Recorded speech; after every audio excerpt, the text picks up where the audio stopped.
বাংলাদেশের প্রতিরক্ষা শক্তি আরও এক ধাপ এগিয়ে গেল। এই প্রথমবারের মতো চীন থেকে 16টি অত্যাধুনিক যুদ্ধ বিমান কেনার চিন্তা করল বাংলাদেশ সরকার। কী ধরনের বিমান, কেনই বা এই সিদ্ধান্ত, আর কি বলেছেন ডক্টর ইউনূস এই প্রসঙ্গে, ভিডিওটি না টেনে শেষ পর্যন্ত দেখুন। বাংলাদেশের প্রতিরক্ষা বাহিনীকে আরও আধুনিক ও শক্তিশালী করার লক্ষ্যে এবার চীন থেকে কেনা হয়েছে 16টি JF-17 টাইপের যুদ্ধ বিমান। এই বিমানগুলো আধুনিক প্রযুক্তি সম্পূর্ণ এবং একাধিক ধরনের অস্ত্র বহনে সক্ষম।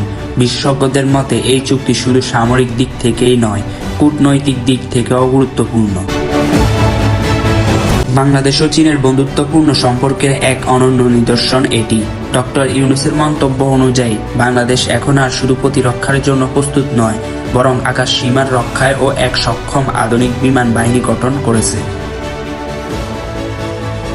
বিশ্ব রাজনীতিতে যখন প্রতিটি দেশ নিজ নিজ নিরাপত্তা ব্যবস্থা জোরদার করেছে, তখন বাংলাদেশের এই পদক্ষেপ যথেষ্ট সময়োচিত।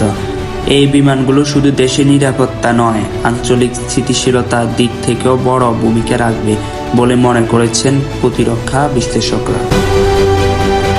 আপনি কি মনে করেন বাংলাদেশের এই সিদ্ধান্ত কি সঠিক? কমেন্টে জানাতে পারেন আপনার মতামত। ভিডিওটি ভালো লাগলে লাইক দিন, শেয়ার করুন আপনার বন্ধুদের সাথে, আর সাবস্ক্রাইব করুন সমগ্র বিশ্ব চ্যানেলটিকে, যেখানে আমরা তুলে ধরি বিশ্বজুড়ে ঘটে যাওয়া গুরুত্বপূর্ণ ও অজানা তথ্য।